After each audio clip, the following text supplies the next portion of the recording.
जय हिंद दोस्तों, स्वागत है आप सभी का अपने चैनल अमन प्राज जीके जी पे। जैसा कि दोस्तों आज 12 दिसंबर को दोस्तों आपका एसएससी सीजीएल का एग्जाम दोस्तों फर्स्ट शिफ्ट का समाप्त हो गया है। तो आज के इस वीडियो में हम लोग ऑल जीके जीएस का प्रश्न देखेंगे कि इस लेवल का प्रश्न आपको इस शिफ्ट में देखने को मिला है। तो दोस्तों वीडियो को शुरू करें इससे पहले आपसे वीडियो में निवेदन है कि चैनल पर नए चैनल को सब्सक्राइब कर लीजिए और नोटिफिकेशन बेल को साथ साथ ऑल पर क्लिक कर लीजिएगा। तो चलिए वीडियो को शुरू करते हैं कि आज का कैसा कैसा प्रश्न देखने को मिला था। अंत में पेपर के लेवल का भी बात करेंगे। देखिए, एक प्रश्न पूछा गया था दोस्तों, पंजाब के वर्तमान में मुख्यमंत्री कौन बने हैं। ठीक है, ये पूछा गया था आपसे कि पंजाब के वर्तमान में मुख्यमंत्री कौन बने हैं। तो दोस्तों आपको बता दें, आम आदमी पार्टी ने 16वीं पंजाब विधानसभा में 117 में 92 सीट जीतकर 79% बहुमत हासिल किया था। अब आप पंजाब के जो संयोजक और सांसद थे भगवत मान ने 16 मार्च 2022 को मुख्यमंत्री पद की शपथ ली थी। तो दोस्तों आपका भगवत मान इसका राइट आंसर हो जाएगा। इसके बाद 19 मार्च 2022 को 10 कैबिनेट मंत्रियों के साथ मान मंत्रालय का गठन किया था। तो राइट आंसर दोस्तों भगवत मान हो जाएंगे। और भगवत मान में दोस्तों किस पार्टी से जुड़े हुए हैं, तो दोस्तों आपका आम आदमी पार्टी से जुड़े हुए हैं। अब पंजाब में केवी नंबर की लोकसभा चल रही, विधानसभा चल रही है। तो आपका 16 नंबर का विधानसभा चल रहा है और विधानसभा की सीट आपका 117 है वहाँ पर। ठीक है, चलिए दोस्तों आगे बढ़ते हैं क्वेश्चन की ओर। देखिए, अगला क्वेश्चन की ओर बढ़ें दोस्तों, इससे पहले एक बात बता देना चाहता हूँ कि जो लोग भी एग्जाम से पहले एग्जाम नहीं देते हैं वो कहीं ना कहीं एग्जाम में थोड़ा सा पीछे रह जाते हैं बाकी छात्रों के मुकाबले। तो दोस्तों अभी टेक्स्ट बुक के ऊपर एक आपका सेल चल रहा है 11 से 13 दिसंबर के बीच, संकल्प सिलेक्शन का संकल्प सेल। इसमें दोस्तों आपका जो ईयरली का टेक्स्ट बुक पास होता है वो 399 का ऐसे आम दिनों पे मिलता है, लेकिन आप सेल के अंदर लेते हैं तो ये पास दोस्तों आपका 299 रुपये में मिल जाएगा ईयरली का। इसमें दोस्तों आप क्या क्या मार सकते हैं, तो अभी जो आगामी परीक्षा होने वाला है एसएससी जीडी का, इसके अलावा दोस्तों आपका सीएचएसएल का परीक्षा होने वाला है, सभी मॉक टेस्ट इसमें शामिल किया गया सभी एग्जामों का।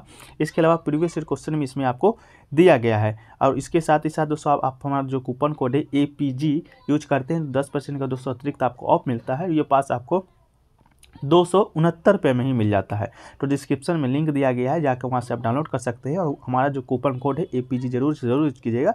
अगर पास आप यूज करते हैं तो और भी गिफ्ट आपको फार्मेसी, पॉकेट FM, रिपीटो पे मिलते रहता है इससे जुड़े। ठीक है, तो जाइए डिस्क्रिप्शन में लिंक दिया, वहाँ डाउनलोड कर लीजिए। इस पर दोस्तों आपका किसी एक पार्टिकुलर एग्जाम का नहीं, चाहे SSC का हो, रेलवे हो, बैंक हो या अदर PCS एग्जाम हो या आपका स्टेट एग्जाम हो, सभी एग्जामों का mock test with previous year question इस पर आपको देखने को मिलता है। तो 48,000 प्लस मॉक टेस्ट और 600 प्लस एग्जाम अगर आप पास परचेज करते हैं तो आपका अनलॉक हो जाएगा। कूपन कोड APG जरूर से ज़रूर यूज कीजिएगा ताकि 10% का एक्स्ट्रा आपको ऑफ मिल सके। चलिए अगला क्वेश्चन की ओर बढ़ें। तो अगला क्वेश्चन देखिए पूछा गया था दोस्तों, एक देखनी एक पारंपरिक नृत्य शैली है। ठीक है, क्या है, तो देखनी एक पारंपरिक नृत्य शैली है, वो पूछा गया था किस साल से संबंधित है।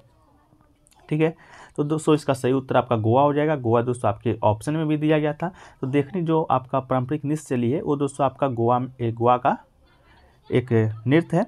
देखनी नृत्य लोक संस्कृति एवं पश्चिमी संस्कृति के आकर्षण मिश्रण का प्रतिनिधित्व करता है, जिसमें ज़्यादातर पूरी तरह से भारतीय पोशाक में ईसाई लड़कियों के द्वारा नृत्य किया जाता है। और नृत्य में इशारे कथक और भारतनाट्यम से लिए गए हैं। कोंकणी भाषा में देखनी का अर्थ होता है अर्थमोहक सुंदरता। देखनी नृत्य गोवा के सबसे पुराने नृत्यों में से एक है। ठीक है, तो दोस्तों आपका राइट आंसर हो जाएगा, क्या हो जाएगा, तो आपका गोवा राइट आंसर हो जाएगा। ठीक है, चलिए अगले क्वेश्चन की ओर बढ़ें। तो अगला क्वेश्चन है दोस्तों वेम्पति चिन्ना सत्यम, जो कि दोस्तों कुचिपुड़ी डांस से रिलेटेड है। तो पूछा गया था 1998 में दोस्तों आपका कौन सा अवार्ड इन्हें प्रदान किया गया है। ठीक है, तो इससे जुड़े दोस्तों आपका जो प्रश्न बनता था वो आपको मैंने करा दिया था, जाके देखिएगा वीडियो के सेक्शन में आपको मिल जाएगा। तो देखिए आपका जो वेम्पति चिन्ना सत्यम, पहले तो बात करिए आपका भारतीय नर्तक थी जो कि कुचिपुड़ी नृत्य शैली के गुरु थे। इनका जो मृत्यु है 2012 में आपको हो गया था। और इन्हें दोस्तों 2 पुरस्कार दिया गया। पहला तो पद्म भूषण, जो कि आपके अवार्ड में भी आपके पूछा गया था। तो आपका पद्म भूषण इसका राइट आंसर हो जाएगा, 1998 में इनसे दिया गया है। ठीक है, तो इसके अलावा इन्हें एक और पुरस्कार दिया गया है, संगीत नाटक एकेडमी। कौन सा पुरस्कार दिया गया, तो संगीत नाटक एकेडमी फेलोशिप दिया गया है, जो कि 1967 में दिया गया है। तो आपके क्वेश्चन में पद्म भूषण से रिलेटेड था, 1998 में दिया गया था। तो आपका ये राइट आंसर दोस्तों आपका हो जाएगा। ठीक है, चलिए अगला क्वेश्चन की ओर बढ़े दोस्तों। अगला क्वेश्चन आपका है कि टक टोक जो नृत्य है, जो त्यौहार है, वो किस साल से रिलेटेड है, टक ठोक। ठीक है, तो तक ठोक तेंसु एक महत्वपूर्ण त्यौहार जो कि जुलाई अगस्त के महीने में आयोजित किया जाता है। बड़ी संख्या में पर्यटक स्थानीय लोग आकर्षित करते हैं और आमतौर पर ये लूनर तिब्बती कैलेंडर 10 दिन मनाया जाता है। ये दोस्तों आपका लेह लद्दाख में मनाया जाता है। तो देखिएगा अगर ऑप्शन में आपका लेह लद्दाख होगा तो आपका बिल्कुल राइट आंसर हो जाएगा। ठीक है, लेह लद्दाख होगा आपका, बिल्कुल 100% होगा लेह लद्दाख तक जो त्यौहार है। तो आपका राइट आंसर दोस्तों आपका हो जाएगा क्या,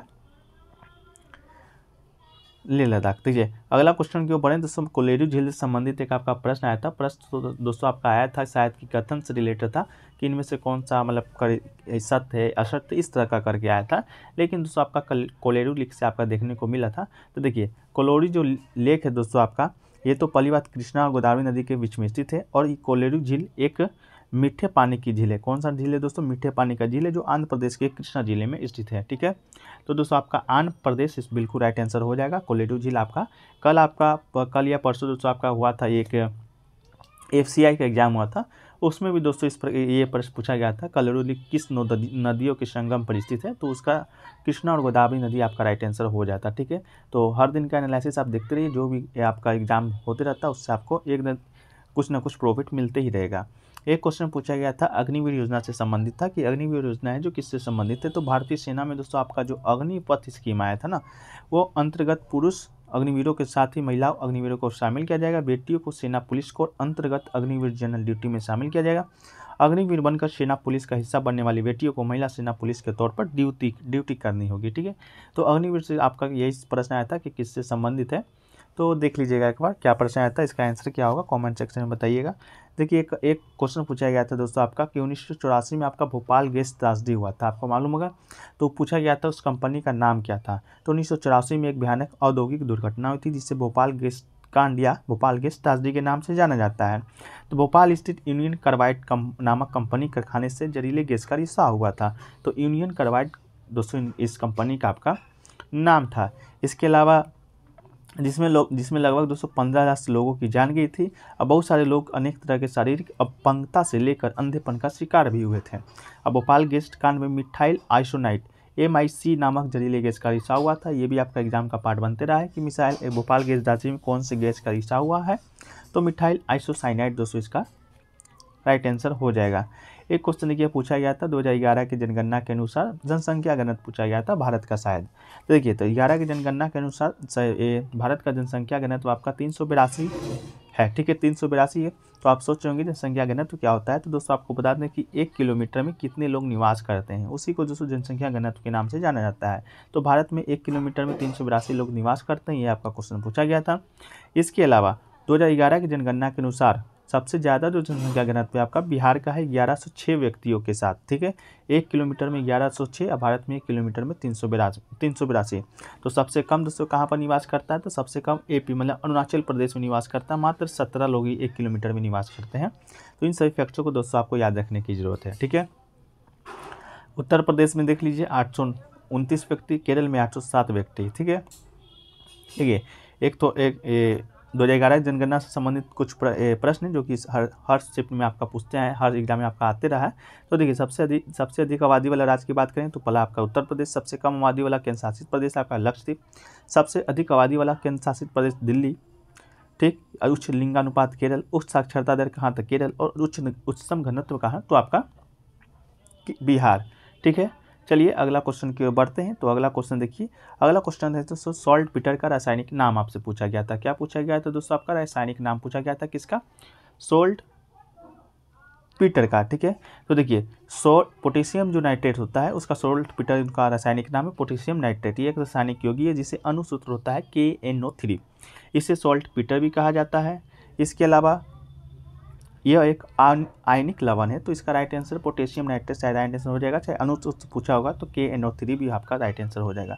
एक क्वेश्चन देखिए पूछा गया था एवोगाड्रो नंबर से संबंधित कि एवोगाड्रो नियतांक क्या होता है या इसका संख्या कितना होता है। तो रसायन विज्ञान भौतिक में एक मोल पदार्थ में अणु या परमाणु की कुल संख्या को एवोगाड्रो नियतांक कहते हैं।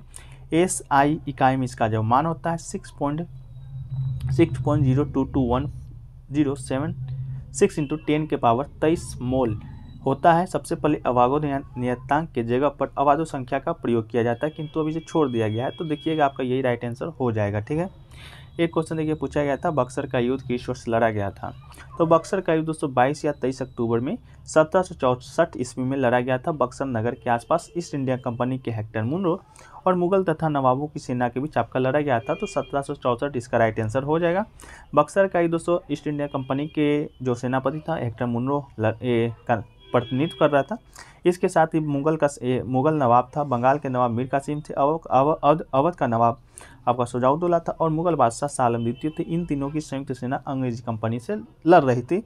इसके बाद भी दोस्तों आपकी ये अंग्रेज़ों से हार गई थी। क्यों हारी थी? क्योंकि अंग्रेज़ों के पास दोस्तों आपका आधुनिक लैस से हथियार थे। इस कारण दोस्तों आपका जो मुगल सेना जो संयुक्त सेना है तीनों की, वो आपका हार गई थी। देखिए एक क्वेश्चन देखिए पूछा गया था दोस्तों आपका जो 2022 में कॉमनवेल्थ गेम्स दोस्तों आपका के बारे में पूछा गया था कि कहाँ हुआ था।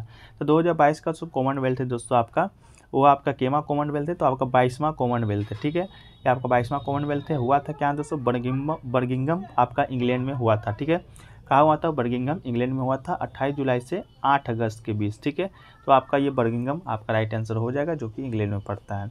एक पूछा गया दोस्तों आपका एनोकोंडा है जो कि कहाँ पाया जाता है। तो एनोकोंडा कहिए या वाटर बोआ कहिए, जीनस यूकेटस के बड़े सांपों का एक समूह होता है। ये उष्णकटिबंधीय दक्षिण अफ्रीका में पाए जाते हैं। वर्तमान में 4 प्रजातियों को मान्यता प्राप्त है। तो देखिएगा कहाँ पाए जाते हैं, किस जंगल में पाए जाते हैं। तो दोस्तों आपका दक्षिण अफ्रीका के जंगल में पाए जाते हैं, जो कि उष्णकटिबंधीय होता है। इसके अलावा कोई ऑप्शन में होगा तो आप कमेंट सेक्शन में बता दीजिएगा क्या ऑप्शन में आपका आया था। एक दोस्तों आपका सुप्रीम कोर्ट वर्डिक्ट से कोई क्वेश्चन देखने को मिला था। क्वेश्चन कंफर्म नहीं बता पाए हैं स्टूडेंट। अगर आपको मालूम है तो आप क्वेश्चन को कमेंट सेक्शन में जरूर छोड़ दीजिएगा, जिन लोगों को भी याद है। तो चलिए दोस्तों मिलते हैं नेक्स्ट वीडियो में। जब तक के लिए जय हिंद, जय भारत। चैनल को सब्सक्राइब, लाइक, शेयर जरूर कीजिएगा।